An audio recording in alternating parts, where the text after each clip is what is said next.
Today we talk about how can you open which email on your app. We're going to figure out the solution on how you can do that on your app. So you just follow this ways, then it's going to work with you. All you have to do inverse. So you just go here, you go down here, you click on library here, down, just click on it.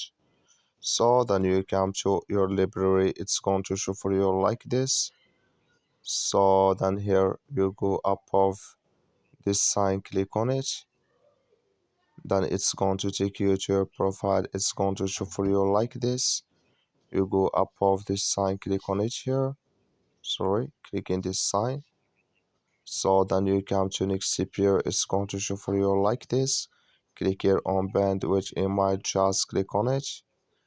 You come to next here, add here your email address and your verification code.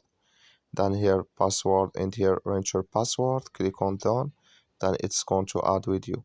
Also, thank you for watching. Don't forget to support us by liking,